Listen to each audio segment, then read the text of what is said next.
Boa tarde a todas, boa tarde a todos. Em alguns instantes a gente vai começar aqui o bate-papo com o Gustavo Amaral. Deixa eu... Olá, Gustavo, vou solicitar aqui a sua inclusão.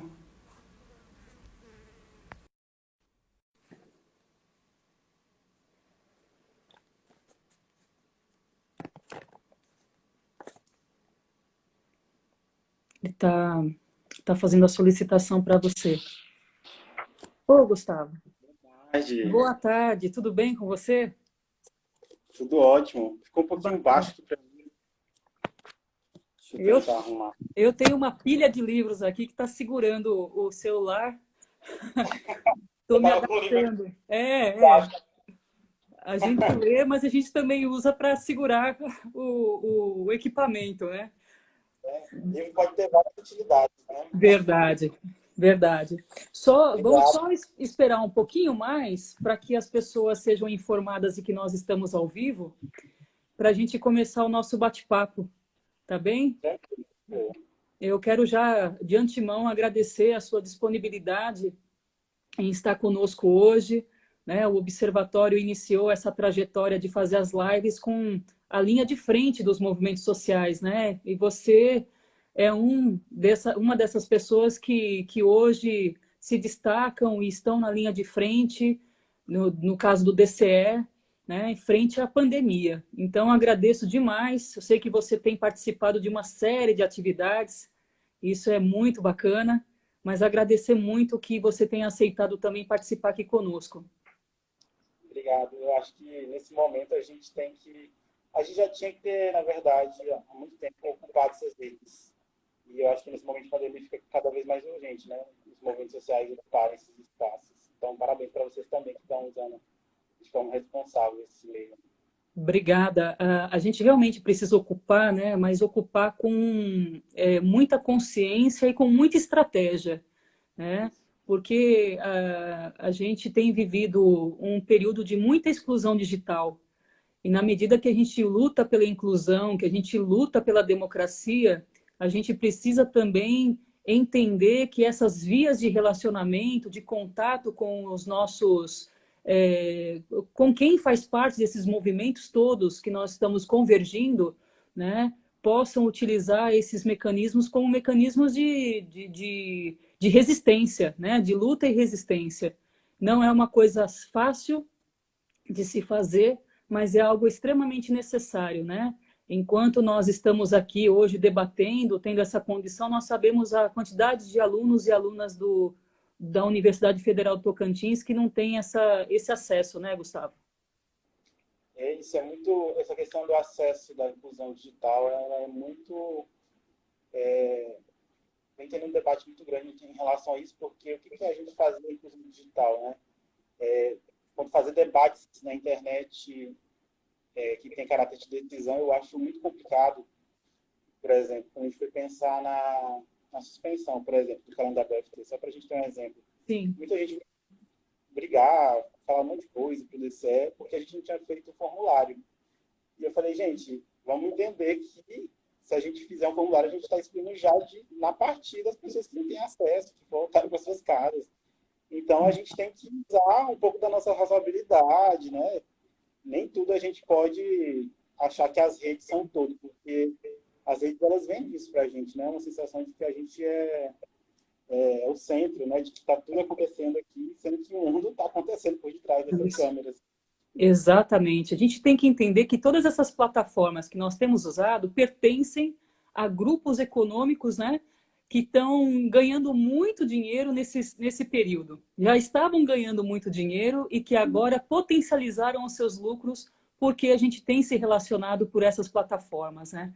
Então, é nesse sentido que eu digo que a gente tem que pensar a tecnologia como uma tecnopolítica, né? Algo que possa realmente comunicar o que precisamos comunicar, mas com o viés de resistência, de luta, com a consciência de classe, né? Com as questões de gênero, de diversidade, de raça, porque senão a gente acaba sendo cooptado por essas ferramentas também, né? Que essas redes elas acabam por instrumentalizar as nossas vidas, né? E por Sim, fazer a gente acreditar que está tudo aqui, a gente acaba virando também consumidor nessas redes, né? Elas usam todos os conteúdos que a gente produz para poder vender, né? Quem nunca isso. teve, né? Experiência de estar Exatamente. falando e tal, e depois apareceu uma propaganda justamente sobre o que você estava conversando. E é isso, né? Inclusive, a gente fala desses meios, mas esses meios, eles são muito, além de complicados, eles são já programados para que a gente fique só neles, que a gente não vá para fora. Por exemplo, quando você posta alguma coisa que aponta para um conteúdo fora, por exemplo, do Instagram, ele já tem menos visibilidade porque o algoritmo ele bloqueia. Ele quer que você fique no Instagram vendo gatinhos fofinhos, De por fato. exemplo, né? De fato, é assim mesmo Agora, que funciona, e a gente não pode menosprezar a importância das relações sociais, dos territórios que nós ocupamos, né? Especialmente a universidade, que é um território de sociabilidade, de construção de conhecimento, que oi, precisa Carol. ser. A Carol entrou, que precisa cada vez mais ser potencializado. Então, Gustavo, vou aproveitar aqui, que a gente já está às 3 horas e 5 minutos. Primeiro, para agradecer a ProEx, a professora Maria Santana, que é uma apoiadora do Observatório, né, que tem nos dado suporte, e também a direção do campus da UFT Porto Nacional, na pessoa da professora Etienne Fabrin, que também não tem reservado esforços para nos ajudar nesse momento, né, em que estamos isolados. Então, eu quero deixar aqui registrado esse agradecimento e, de novo, agradecer você, já que algumas pessoas não tinham entrado na medida que eu tinha feito esse agradecimento, pela disponibilidade em conversar com o Observatório hoje, né? A importância da gente ter vocês da linha de frente, dos movimentos sociais, do movimento estudantil, nesse diálogo, né, para entender as redes e o papel, né, do diretório nesse momento difícil, diferente que nós estamos vivendo. Então, mais uma vez, Gustavo, muito obrigada. E eu aproveito para pedir para que você se apresente aí para o nosso público, embora grande parte dele já conheça muito bem você. Obrigado, eu agradeço demais a oportunidade. Eu acho que é essencial a gente estar aqui hoje falando sobre movimentos sociais. Eu não sabia que tinha um observatório da UFT, fiquei sabendo no caso do Levi, porque ele já é envolvido já há algum tempo com o movimento social. E, assim, falar... Meu nome é Gustavo, né? Sou estudante de Direito aqui da UFT, no Campus Palmas. Não sou daqui, eu nasci em Piraquê e vim de Araguaína para cá, acho que tem mais ou menos uns 2 anos, né? Vim em 2018. Assim que eu entrei na UFT, eu já me interessei pelos movimentos sociais, porque eu já venho de um histórico, né? Eu trabalhei no sindicato, fui menor aprendiz no CECEP, que é um sindicato aqui em Tocantins, e já tinha me envolvido com causas sociais e é o meu cotidiano, porque também sou da classe trabalhadora e tal, e eu vi que tinha necessidade da gente participar dos espaços, né? E acho que é isso, né? Acho que muitos alunos também que vêm para o UFT com cotas de escola pública, com cota de negro, com cota de indígena, acaba trazendo a sua realidade do contexto da universidade e a necessidade de participar desses espaços. E o DCE foi uma... Eu não sei nem explicar. Eu participava do CAD antes, né, Centro Acadêmico de Direito, que eu acho que é a melhor entidade que existe para se estar, porque é uma multiplicidade de discussões que acontecem ali, que eu acho que tinha que ser publicizado também. Uhum. Tem até um e-mail para a Carol, que está aqui, que é do programa de pesquisa e extensão e igualdade étnico-racial, que me ajudou muito, me acolheu quando eu cheguei. E o DCE foi um movimento, acho que foi totalmente orgânico, natural, dos alunos, né, que estavam sentindo, né, a necessidade de organização. Podia Uhum. ser, mas podia ser qualquer outra pessoa, né? Inclusive, foram vários quadros legais que apareceram. E eu acho que isso trouxe à tona de novo a necessidade da gente se organizar, porque você estava desativado, né, durante um período, e eu acho que veio num momento que era o momento crítico, né, que a gente estava sofrendo, dos cortes, etc. e tal. Acho que basicamente é isso. Sou estudante, sou Sim, pesquisador, também sou publicitário, faço umas coisinhas aí, e é isso. bacana. Não, é muito bom, é muito importante a gente saber a história de quem a gente conversa, né? porque tudo isso revela muito dessa força de se conectar com os movimentos, de construir esse diálogo e essa resistência dentro da universidade, que é mais um dos espaços que você está agora, né? Então, acho sempre importante a gente dizer quem nós somos, da onde viemos, porque isso diz muita coisa mesmo sobre todos nós, né? Me diz uma coisa, Gustavo, antes de tudo isso, quais eram os desafios que o DCE havia colocado como prioritários na luta pela universidade pública de qualidade? Assim, a pandemia, ela veio, eu acho que como é que eu posso explicar, né?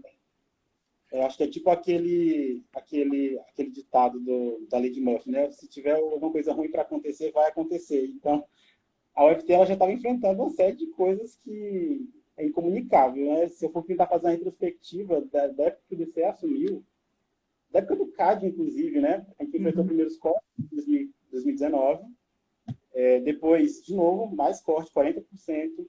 E como eu recebo auxílio da UFT, como venho de uma família empobrecida, e demorei até para conseguir os auxílios aqui da UFT, e me solidarizava muito com o pessoal do meu contexto, né, do curso de Direito, que também tem uma origem parecida e precisava dos auxílios. A gente começou a luta, né, pela sobrevivência dentro da universidade, né, e a gente viu, por exemplo, os cortes no PNAE de 40%, a gente viu que tinha que fazer alguma coisa, né, e acho que o estopim foi esse. A UFT está sofrendo um processo de empobrecimento, até mesmo,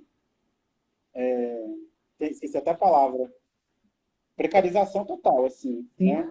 Então, depois, por último, que eu posso botar aqui para ficar mais, numa linha cronológica mais recente, foi a UFT estava sofrendo um processo também contra a sua democracia. A gente chegou em 1919, ou 1918, que atacava a democracia dentro das universidades, tirava a possibilidade de eleição dos diretores de campus e também meio que veladamente, mas na verdade na cara, tirava a nossa autonomia para decidir quem são os nossos reitores. E depois também o corte nas progressões dos professores, né? E isso interferiu assim, drasticamente. A gente estava à beira de uma greve, essa era a verdade. A UFT, e eu falo isso com muita clareza para os estudantes, né? Que às vezes se veem meio flutuando na realidade, né? E as coisas não estão bem na UFT. A gente tem um capital muito pequeno para investir, e esse governo veio de vez, desde Temer, mas agora com esse governo está acabando de vez com o investimento na universidade. Agora também teve os ataques às bolsas de pesquisa das áreas de humanas, e que vai atacar desde arquitetura, direito, sociologia, todas as áreas de pesquisa que a gente precisa, que já eram poucas, na verdade. E tudo isso são desafios que a gente estava enfrentando, que a gente estava tentando se organizar num meio mais prático, e ao longo do estado inteiro, né, que o DCE está representando os estudantes de 7 campos da UFT. Então, a gente tem a realidade de Araguaína, Gurupi, Tocantinópolis, Miracema, Porto Nacional, né, Arraias, aqui em Palmas, e são realidades muito diferentes, e a gente estava tentando se conectar com os movimentos já existentes e tentar também gerar uma certa unidade. Tanto quando o DCE surgiu, o nome da chapa era Unificar para Construir, porque a gente sentia a movimentação dos movimentos, né? Acho que os impactos do neoliberalismo, ou seja, dessa política econômica, que também é uma política ideológica, né? Sim. As pessoas ficassem meio atordoadas, né? E a gente pensava assim, não, a gente tem que dar uma pausa, respirar e olhar para os lados, ver o que está acontecendo, o que é prioridade. E eu acho que a assistência estudantil era a pauta principal que mobilizou a maior parte dos estudantes, né? Foram 1.200 e pouquinhos votantes que se solidarizaram com as pautas, né? A gente fez um trabalho braçal, voluntário. O trabalho do DCE é um trabalho voluntário, é uma organização política que tem estudantes comuns, que têm seus cotidianos, suas jornadas de trabalho.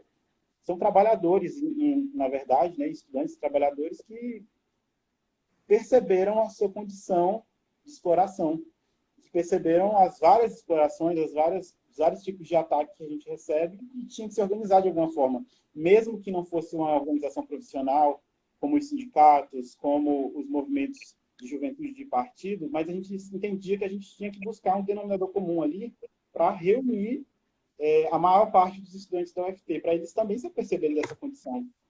Então, acho que foi muito isso, né? Acho que foi por aí e está continuando, porque a gente tem uma dificuldade muito grande de se organizar fisicamente agora, durante acompanhar as discussões.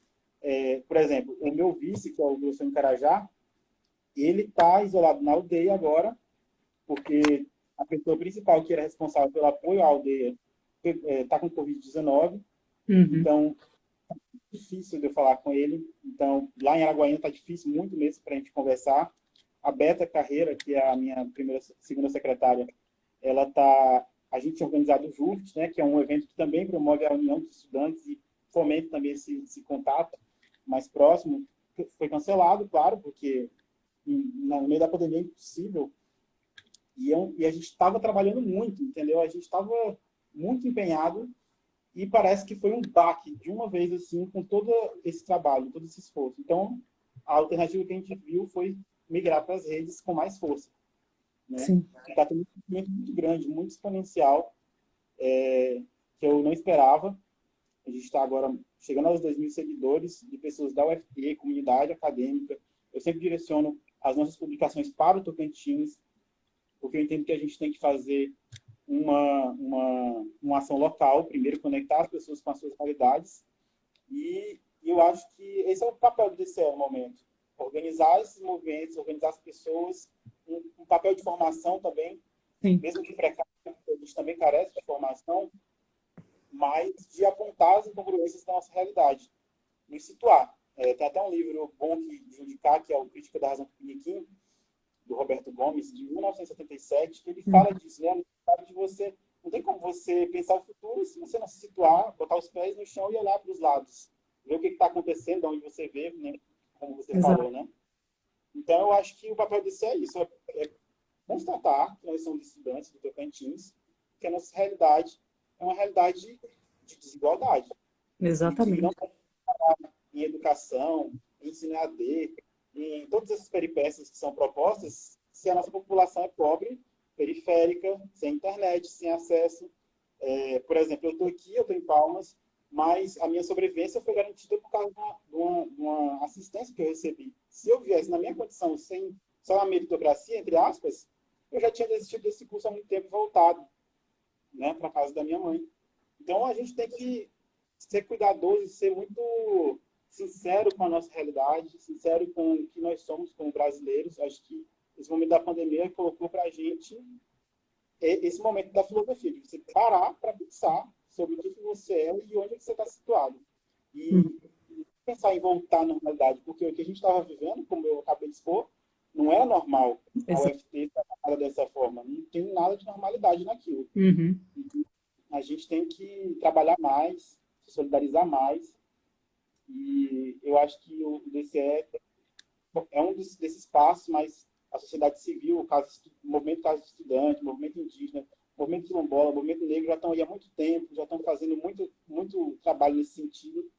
E a gente só vem para somar, né? Para tentar também dar nossa contribuição. Sim, sim. De fato, Gustavo, o movimento, a gente vai aprendendo no movimento também, né? E essas questões excepcionais que vão acontecendo ao longo da gestão também são os desafios que nos coloca, que vão aparecendo para a gente poder rever estratégias, ressignificar determinadas convergências que são necessárias para enfrentar momentos como esse. Mas vocês já chegaram realmente numa época em que o projeto político do governo é a destruição da educação, né? Especialmente a destruição da universidade pública. Então, vocês já chegam num cenário de bastante dificuldade, né? Ainda que vocês tivessem essa sensibilidade de como estudantes trabalhadores, né? Entenderem a universidade, suas particularidades, a região, né, também, a questão da regionalidade, ainda que vocês estivessem todos convergindo para isso, o cenário já era um cenário bastante difícil de encarar, né? Por isso, a tarefa de vocês naquele momento já era uma tarefa muito difícil né? E, claro, que esse conjunto de pessoas que está hoje no DCE e que representa um número significativo de estudantes aqui do Tocantins, né, de 7 campos, é fundamental para que a gente possa lutar por essa educação e uma educação inclusiva, na medida em que a nossa universidade representa a inclusão de quilombolas, de estudantes trabalhadores, como você muito bem colocou, de mulheres, de negros, de negras, de indígenas, né, de tantos outros, a comunidade LGBT e tantos outros. Né? A universidade é tudo isso pulsando ao mesmo tempo. Então, esse era um cenário já difícil. E aí, com a pandemia, Gustavo, a gente vê aí uma tentativa, inclusive, da universidade em fazer funcionar o EAD, né? Todos escolheram uma universidade de caráter presencial e, num certo momento, todos foram surpreendidos com uma possibilidade de fazer seus cursos na modalidade EAD. Como o DCE recebeu isso, né? Essa tentativa, e como que vocês se organizaram para tentar rebatê-la rapidamente? Assim, em relação a essa proposta, é importante lembrar de como o DCF foi composto, né? Quando eu falei que ele foi um grupo muito orgânico, foi porque realmente a maioria das pessoas que foram integrando e foram se somando à luta, a esse movimento, são pessoas que vivem o cotidiano dessas opressões e que não é nenhuma novidade para elas esses ataques, né? Uhum. Então, você citou o movimento indígena quilombola, por exemplo, a gente já tem esse movimento organizado na UFT há bastante tempo e, basicamente, eles que sustentam a pauta dos movimentos sociais na UFT, ao menos nos campos onde tem os GTs, por exemplo. Aqui em Palmas tem o GTIQ, por exemplo. Em Araguaína tem o MEIC, tem outros lugares que tem também. E quando eles colocaram essas questões do EAD, a gente já tinha uma consciência de que é um assunto que não deve ser nem colocado em pauta, porque não há possibilidade de você despender um gasto. Isso a gente, até no grupo dos DCs nacional, né, que a gente criou para conversar com as outras entidades a nível nacional, não tem como você fazer um gasto, despender um gasto para adaptação, para depois voltar ao módulo presencial. É muita ilusão isso, né? Uhum. Isso é um projeto. É um projeto, assim como a precarização que já estava sendo implantada, é um projeto. Não tem como... Eu acho muito assim, inocente quando as pessoas falam fulano de tal ministro é louco, ou fulano de tal ministra é louca. Não, essas pessoas não são loucas, essas pessoas elas não estão fora de si, essas pessoas elas não têm nenhum tipo de defeito psíquico que não seja algum tipo de perversidade. Elas têm um projeto muito claro, um projeto que não inclui as pessoas que são a base da nossa sociedade. Porque, por exemplo, quando a gente fala da universidade há um tempo atrás, quando ainda não tinha cotas, quando não tinha negros, quando não tinha pobre, a universidade era um capital simbólico de elitização, de ascensão na vida e tal. A partir do momento que pessoas negras, pobres, LGBTs, indígenas, quilombolas começam a entrar na universidade, o discurso muda. Falam que são balbúrdia, falam que enfim, começa a atribuir um monte de fake news para tentar desmerecer um espaço de inclusão social muito grande e que, apesar de defasado, é muito importante para a gente. Então, a gente fez o que é básico, consultar a nossa base.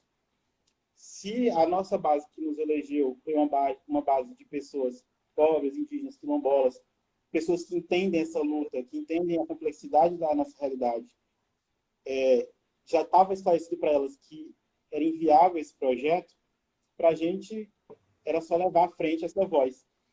Claro que houve resistência, há cursos que têm uma dificuldade de aderir porque ainda não conseguiu fazer uma ligação com os movimentos.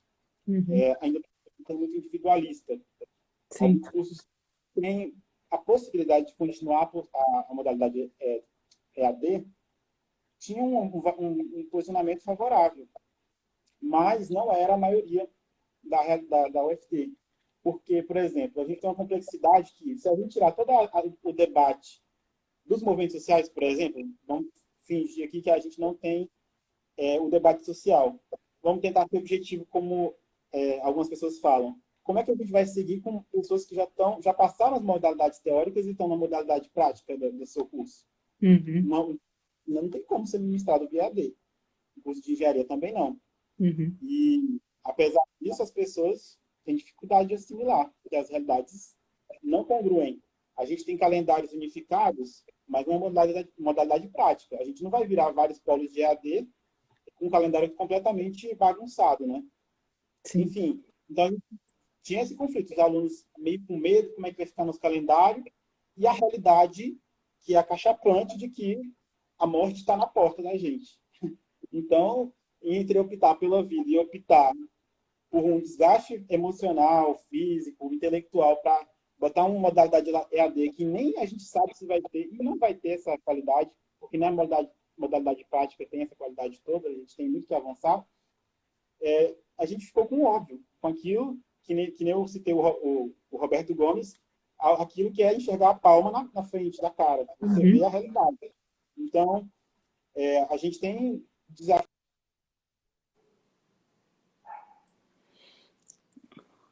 Deu E o uma FTO não travadinha. Doutor. Opa, voltou. A Uniteams e o IFTO não conseguiram suspender as aulas. E eu converso com os dois presidentes dos DCS de lá. E é muito difícil, porque, por exemplo, lá eles já têm, os estudantes têm um posicionamento diferente. Então, é difícil também você dialogar com a base nesse sentido quando tem um discurso girando que é hegemônico, que é o majoritário, que é, por exemplo, o ministro da Educação falando, vai, o Enem está chegando, como é que eles... estude do seu jeito, de diversas formas, né? E, enfim, essa não é a realidade nossa.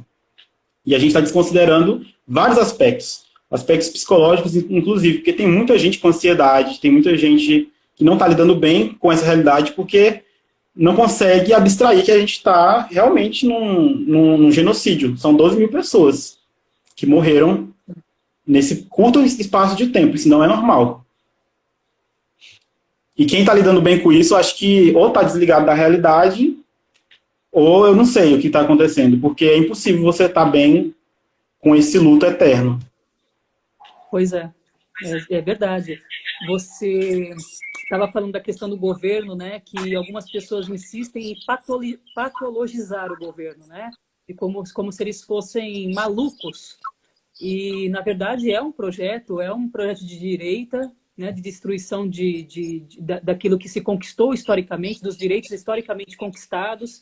Né? A gente precisa ter essa dimensão que é um projeto de destruição. E você também foi muito feliz quando apontou isso. Né? E, Gustavo, essas suas últimas colocações sobre a Uniteams e o IFTO são importantes para a gente entender quantos passos ainda o movimento estudantil no Tocantins precisa dar, né? A gente ainda precisa avançar em muitas questões aqui no Tocantins para que a gente tenha uma unidade de ação, né? Não basta só o UFT estar no movimento, né? É necessário que as outras organizações estudantis que estão dentro da Uniteams, que estão dentro dos IFs, também estejam convergindo, né, e pautando a pandemia como algo que precisa ser vislumbrado antes de qualquer coisa, que a vida precisa ser protegida antes de qualquer coisa, não é, Gustavo? Só um minutinho, deixa eu pegar meu carregador, que o celular está descarregado. Tá bem, vai lá. Aproveitar que ele vai pegar lá o carregador e agradecer todos os membros do Observatório que estão aqui acompanhando a live, todas as outras pessoas que entraram aqui e que estão nos acompanhando nesse momento, né? A Raquel falando aí da questão do diretório, né? Uma questão aí para o Gustavo sobre como pensa a evasão do diretório. O diretório pensa a questão da evasão estudantil, né? Outras pessoas, a Milena, por exemplo, colocou ainda houve resistência de algumas pessoas até por desconhecimento da real intenção em se aplicar às aulas EAD, né? Concordo com você, Milena. Por isso a necessidade de a gente estar aqui discutindo e vislumbrando essas questões, né? Deixar cada vez mais evidente o real caráter da aplicação do EAD e do uso de determinadas plataformas, né? Então, bacana, muito obrigada pelo seu comentário. E a Raquel, mais uma vez, coloca aqui a vida, né, que precisa ser preservada. Então, eu só estava lendo os comentários, Gustavo, enquanto você pegava o carregador, e deixo aí para que você possa responder. Deixa eu ver se eu acho aqui o primeiro. Acho que eu perdi aqui, não está aparecendo. Deixa eu ver se eu acho. Eu acho que, de fato, assim, Gustavo, é mais a Raquel que traz a questão da evasão, né? Se existe... A evasão. Tem debatido, claro que a gente está num momento de excepcionalidade, mas o pós-pandemia vai ser muito, muito sensível para a gente também, né? Quantos alunos será que vão retornar para a universidade? Terão condições de fato, retornar para a universidade? Vocês já estão pensando a respeito disso? Já. Eu acho que foi uma das primeiras coisas que a gente pensou quando bateu a real de que isso ia demorar um tempo e que as pessoas não estavam lidando bem com isso. Porque a gente, como eu falei, como uma universidade desigual, a gente precisa de políticas de permanência. E a gente já pautava políticas de permanência. Para nós, as cotas, elas são um passo, mas não é suficiente. A gente precisa de permanência desses alunos para contemplar suas realidades, né? Então, a gente conversou com a Pró-Reitoria de Assuntos Estudantis, Proeste. Os auxílios foram mantidos, mesmo em meio à pandemia.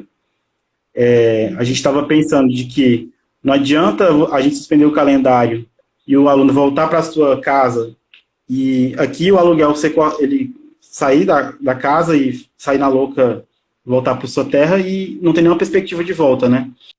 Então, os programas de pesquisa e extensão continuam, mas as bolsas e auxílios também continuam para que esses alunos tenham garantia de que o mínimo vai ser garantido para eles, né? Sim. Até mesmo eu acho positivo isso, porque esse auxílio do governo que veio, por exemplo, não contempla os estudantes como um todo, né? Porque as famílias brasileiras, elas são grandes, são diversas, e R$600 é uma mixaria, por exemplo, né? Então, bom que complementa nesses níveis de desigualdade social. Mas ainda há muito a ser debatido em relação à evasão escolar, a evasão dos estudantes aqui na UFT, porque tem vários outros fatores, e a gente precisa debater esses fatores. Eu acho que eu não lembro qual foi a instituição da UFT, a área que fez um censo, e que fez o levantamento dos alunos em relação às dificuldades que eles tinham mesmo dentro dos cursos, né? E foram vários, né? Posso até depois conversar com a Bianca para ela me passar isso, que é assistente social e está trabalhando com isso também. Que os estudantes da UFT, eles já percebiam dificuldades de se ver nos cursos, de questão da linguagem, que não é fácil você conviver com duas línguas diferentes dentro da universidade, e o professor chegar lá, por exemplo, no curso de Direito com juridiquês e tal. A gente estava pensando já, junto com algumas instâncias da universidade, de fazer um nivelamento dos cursos, né, para que os alunos conseguissem se inteirar melhor e participar mais. Tem a questão também, tem um programa de atenção ao aluno, que eu esqueci até o nome dele, mas que faz quando o aluno começa a ter um desempenho ruim, encaminhar ele para lá e dar um apoio. Mas ainda também não está funcionando bem, tem que engatinhar mais. E eu acho que, por exemplo, os critérios de admissibilidade das bolsas é uma coisa que causa muita insegurança nos alunos e acaba fortalecendo essa evasão, porque a bolsa ela não é vista como um direito à sobrevivência, é vista como um mérito seu por ganhar uma certa nota, né? Então, tem várias coisas aí que precisam ser colocadas em cena, e a evasão, ela é um problema que a UFT... Opa, caiu aqui. Que a UFT tem enfrentado há muito tempo, a evasão de povos indígenas e quilombolas, de pessoas pobres. Eu tive um colega meu, por exemplo, para dar um exemplo prático, que ele saiu do curso, não se identificou, mas será que ele realmente não se identificou? Quando você vai ver para a realidade dele, ele pegava ônibus e ficava 3 horas de ônibus para vir, chegar e voltar, porque não conseguia uma bolsa, demorou muito para chegar a informação, por exemplo, né? Sim. Então a gente tem que começar a olhar as perspectivas, né? Sim. Às vezes é porque a pessoa não tem o básico para se sentir confortável para estudar, você não estuda. E eu não sei se tem um cientista que estuda em situação precária, sem comida, sem água, sem um teto, né? E as pessoas veem isso como privilégio, e não é um direito, é o básico. A gente estava falando ontem na live do direito à moradia digna, não é você ter um teto para você entrar quando você volta do trabalho e do seu estudo.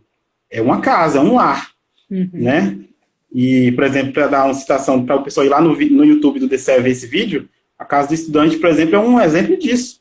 É uma política de estudantil falida que tem completamente o abandono do município, do Estado, do governo.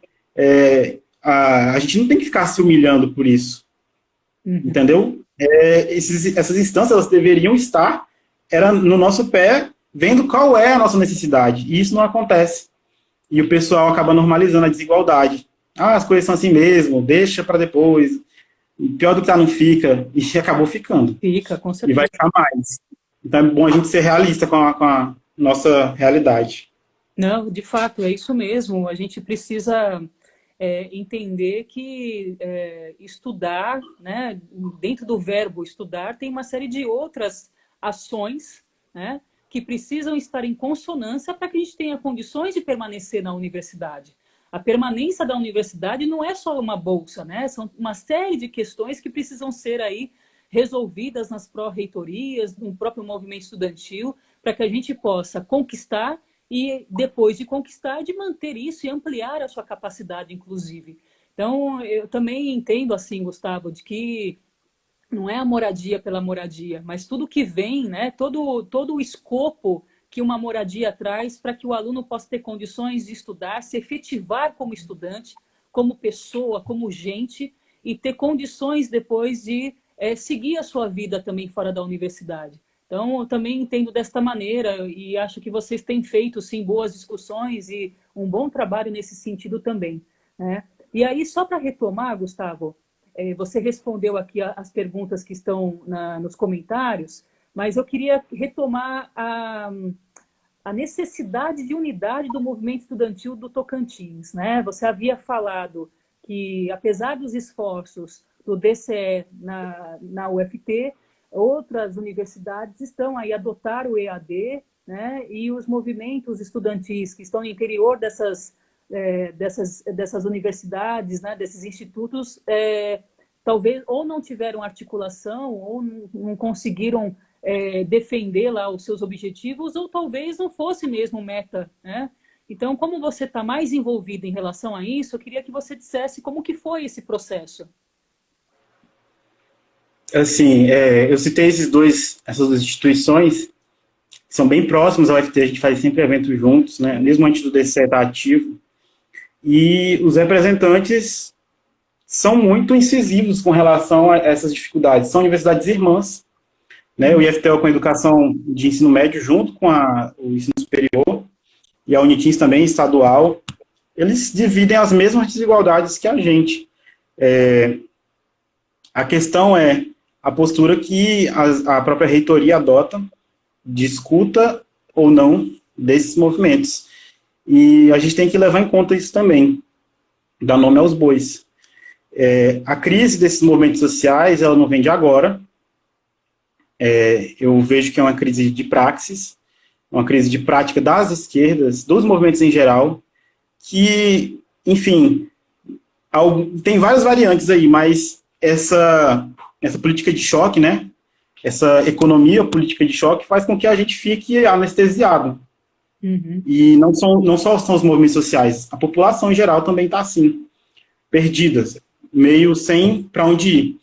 E a gente, como o DCE, nosso grupo, quando se formou, já foi em oposição e com críticas ao movimento anterior da UFT, em parte, né, porque a gente não pode generalizar tudo, mas que, enfim, deixou de lado a posição de manter a entidade ativa, né? Então, a gente, como movimento social, a gente tem que ser sincero, fazer crítica, e a crítica não é a destruição do objeto, a crítica é uma desconstrução, e tem que ser feita com muita responsabilidade. Então, a gente enfrentou várias dificuldades porque esses próprios movimentos não aceitavam as críticas. E eu me vejo como base, eu vejo que eu sou apenas um estudante comum, um trabalhador, que estou aqui nessa entidade, e eu acho que todos os alunos devem se ver assim, trabalhadores, estudantes, com os marcadores mais básicos, e que isso aqui não é uma grande conquista se a gente não está unido, se não há unidade dessa população. É muito simbólico para a gente eu estar aqui, o meu vice está aqui, todas as pessoas terem se envolvido, mas a gente precisa de uma adesão da sociedade tocantinense. E é muito difícil fazer isso nesse momento e também com pouca adesão dos próprios movimentos constituídos. Uhum. As pessoas não procuram a gente, esses movimentos sociais, eu tenho que fazer essa pontuação, eles acirram a fragmentação, e isso é muito ruim, porque a gente tem pontos em comum para lutas em comum, independente dos taxas, independente, e isso a gente só está fazendo a gente ficar cada vez mais marginalizado, apagado.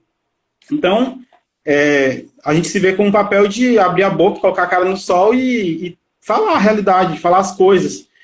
E aproveitar esse momento para exibir a nossa realidade como ela é. Então, eu acho que esse problema do Brasil hoje, como um todo, é uma falta de praxis. Não é culpa da direita somente, da direita emburrecedora. Se é uma doença mental, vamos citar o Adorno, falar que ele citou a burrice como uma doença mental. Então, a burrice ela não pode vencer a inteligência. Só se a inteligência for prepotente, né? Se as pessoas não escutarem os que estão dos seus pares, né?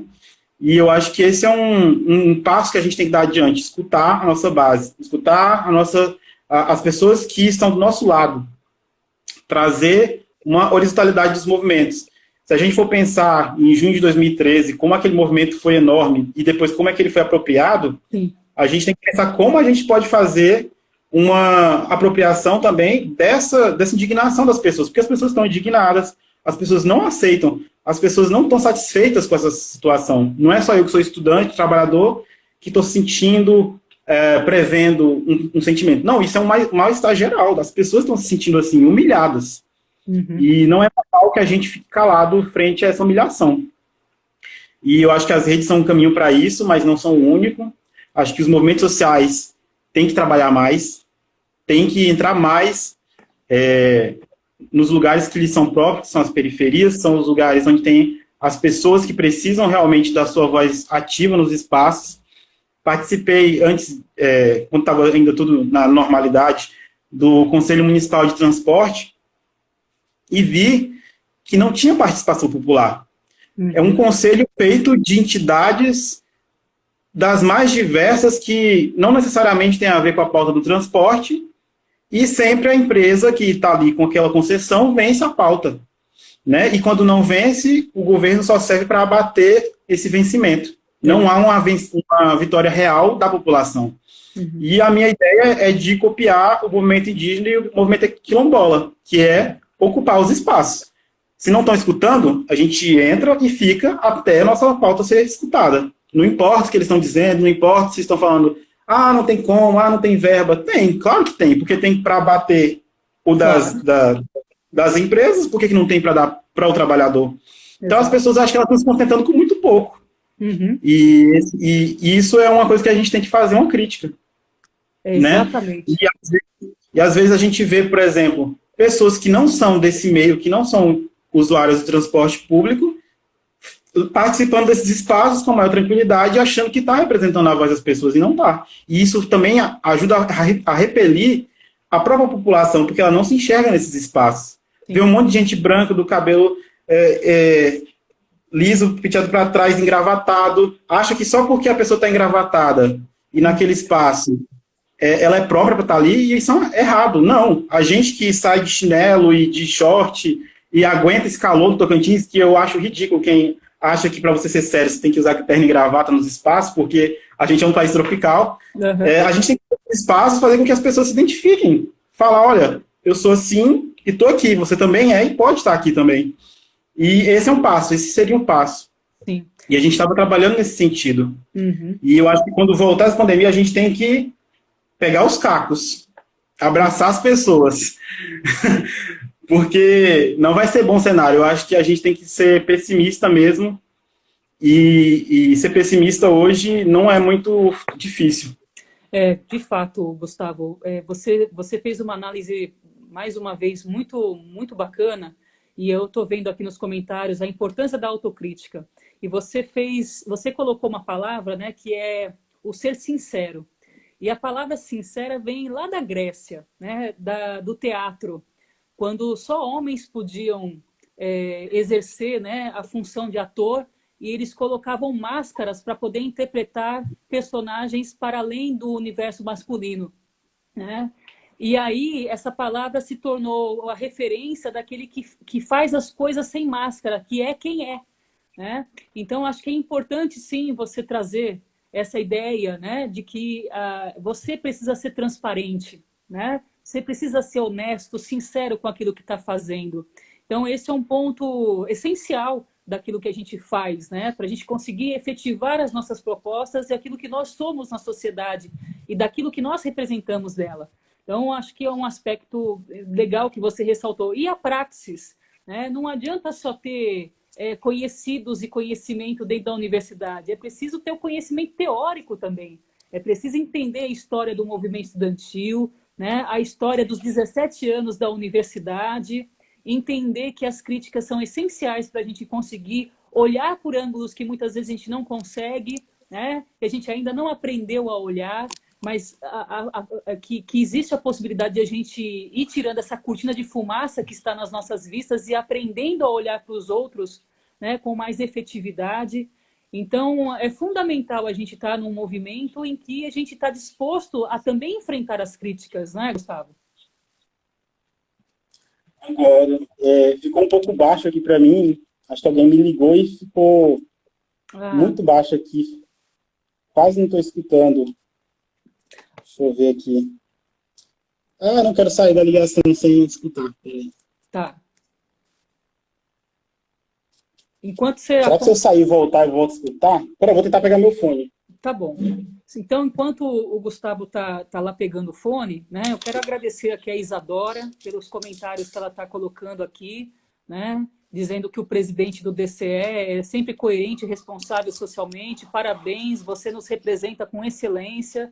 Né? Então, aqui, muitos comentários, né, te agradecendo, enaltecendo aí o seu posicionamento, né, diante do DCE da UFT.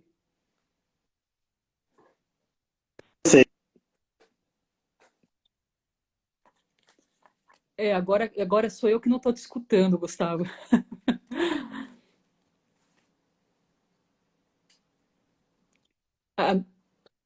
Agora voltou. Pronto. Voltou. Tava com o áudio baixo. Amo vocês. Então, são amigos aí, pessoas que apoiaram e que acreditaram no projeto. Realmente não é fácil as pessoas se verem nesse espaço, porque o cotidiano é acachapante. O cotidiano ele é estressante. O trabalhador... Isso eu falo porque, como também trabalhei, como eu falei, no movimento sindicalista, como um técnico mesmo. Eu era apenas um assistente jurídico. Eu via que os trabalhadores chegavam ali numa situação de profunda exaustão. Então, é muito difícil você organizar pessoas exaustas. E a UFT, ela não se difere disso. A gente tem estudantes que são trabalhadores, a maioria tem 1000 coisas para fazer para sobreviver. E, às vezes, o debate do movimento fica difícil, porque não sobra espaço. E o sistema faz isso de propósito, para você não ter espaço para pensar, espaço para refletir, espaço para olhar de volta. Então, eu acho que a esquerda, em geral, os movimentos, eles não podem cobrar tanto das pessoas. Não podem... até mesmo essas pessoas que votaram em Bolsonaro na onda do antipetismo e tal, eu acho que a gente tem que ter mais cuidado com essas pessoas, a gente tem que ter mais afetividade. Não há essa objetividade vendida de que, não, ou as coisas são assim, ou as coisas são assadas. Não, as coisas são complexas, e a gente tem que encarar essa complexidade. E eu acho que a gente tem que buscar meios alternativos, entendeu? Eu estou aqui no DCE, mas tem um pessoal ali, outro aqui, e a gente tem que somar forças. Porque se a gente não se organizar, isso é fato, a gente vai ser dizimado. E é um genocídio que está acontecendo. As pessoas estão morrendo, e estavam morrendo antes. Se não estavam morrendo, estavam adoecendo até morrer. Posso lembrar até do suicídio de uma aluna que teve na UFT, porque a cobrança era tão grande, né? O sistema, tudo. A gente tem que ser solidário com isso. Essa pessoa ela não é nada mais do que um reflexo de nós mesmos. Qualquer um pode cair nisso. Qualquer um. E eu faço questão de falar até para meus amigos que são dos movimentos e que estão... ou que são trabalhadores e são da UFT e são preocupados, eu me solidarizo e falo, gente, tá tudo bem. Não tem como a gente, nesse momento, se cobrar tanto. A gente tem que encarar a nossa realidade, que é uma realidade difícil. E eu acho que somos vencedores por estar aqui hoje discutindo isso, dando voz a essas causas, porque não é fácil, né? Eu acho que a gente tem que fazer com que essas pessoas se organizem no meio da sua possibilidade, do jeito que elas conseguem, entendeu? Então, buscar alternativas. Não dá para a gente olhar movimento social como a gente olhava há 20 anos atrás, há 30 anos atrás. Não, as coisas mudaram. Sindicato não é mais como era antes atrás, movimentos sociais não eram como era atrás. Tudo mudou, o mundo mudou. Sim. O capitalismo se especializou, então a gente também tem que correr contra o tempo. Sim.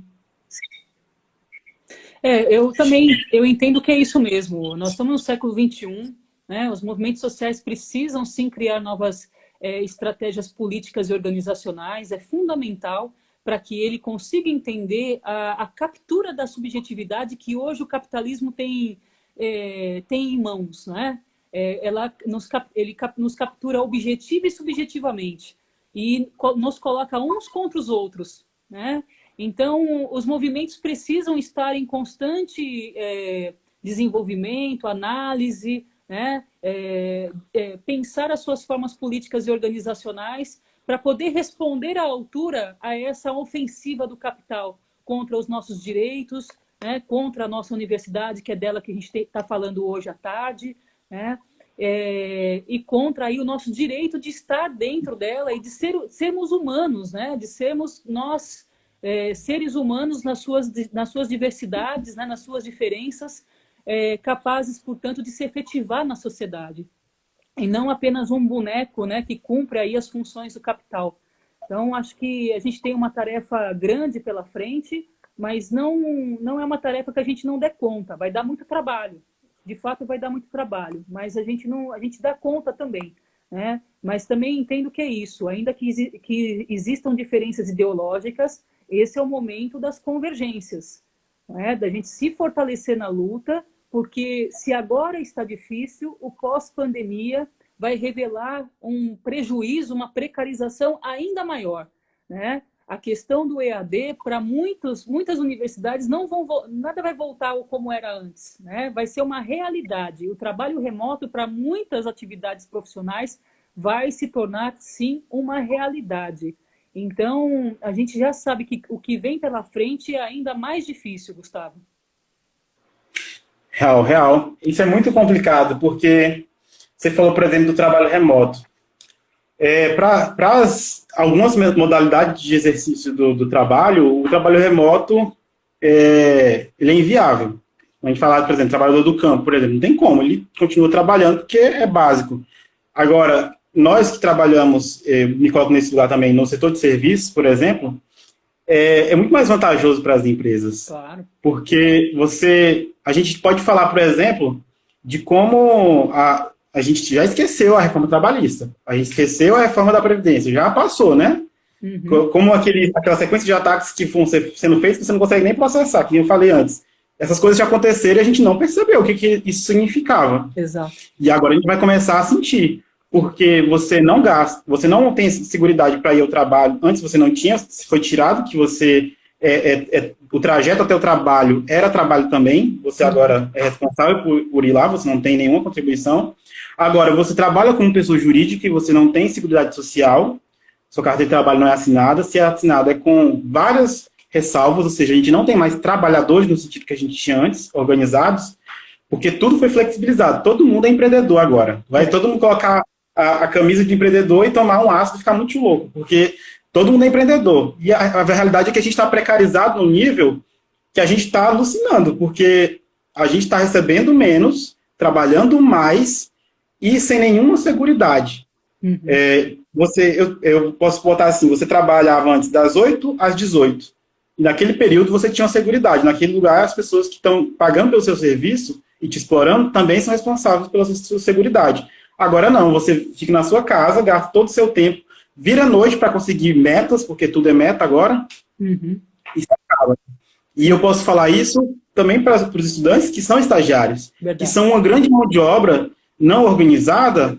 E eu até brinco que uma hora dessas eu vou fundar o sindicato dos estagiários, porque são uma força de trabalho muito grande para instituições em geral, e que, de fato, sustentam o andamento dessas entidades, dessas empresas ou dessas instituições públicas, e que são explorados também. É bom lembrar isso. Essas pessoas, elas são colocadas no limite, elas são colocadas... é um aprendizado grande? Sim, mas é uma apropriação também do trabalho. Num curto espaço de tempo, dá para você explorar muito uma pessoa. E é uma vitória que que o movimento sindical há muito tempo estava querendo, que era reduzir para 80, e que em alguns países já reduziu para menos, né, a quantidade de trabalho. Ou seja, você tem uma grande massa de trabalhadores desempregados, que é um exército de reserva, para que a competitividade no trabalho aumente, e você fique implorando por emprego com um salário de merreca. Então, eu acho que o papel da universidade também é fazer as pessoas se perceberem como trabalhadoras. Porque um pesquisador, por exemplo, que recebe bolsa, ele não é nada mais do que um trabalhador. Exatamente. Né? Então, você recebe a bolsa, entre aspas, não devia nem ser esse nome, é um salário. Isso um salário mesmo. Que você... Então, acho que a gente precisa começar a quebrar e trazer de volta os debates que pareciam que estavam superados e não estão, ficam só... Eu falo que é militância ornamental, a militância que fica militando para si própria, porque o debate não chega na base. E isso é uma coisa que a gente tem que colocar como uma autocrítica das mais importantes de se fazer no momento, falar a língua de todo mundo. E também escutar todo mundo, mesmo que a gente vai escutar muita coisa errada, muita contradição, mas a sociedade, assim, a sociedade tem suas contradições, e a gente não pode sair cancelando todo mundo porque não concordou 100% com você. E essa é uma coisa que o movimento estudantil está muito errado em fazer, e eu critico, eu falo, e as pessoas às vezes me demonizam, me distorcem, e eu não tenho problema de falar. A gente tem que começar a ser solidário, e não só no discurso, mas nas práticas também. E eu acho que é um momento para a gente ver o que realmente importa. Importa você entrar numa entidade com aspirações a cargos políticos por si só? Não. A gente tem que começar a olhar para a nossa realidade, de que não é uma coisa puramente ornamental, que tem lutas sendo travadas, realidades, vidas de pessoas e futuros que estão ali dependendo de uma ação prática. E muitos movimentos sociais, nesse momento, estão silenciados, não se solidarizam com o DCE, fazem uma oposição por oposição, e eu acho isso uma falta de responsabilidade de uma esquerda que deveria ser unida. Eu mesmo, quando entrei no DCE, entrei com base com várias contradições próprias da minha realidade. E não foi por isso que eu deixei de aprender.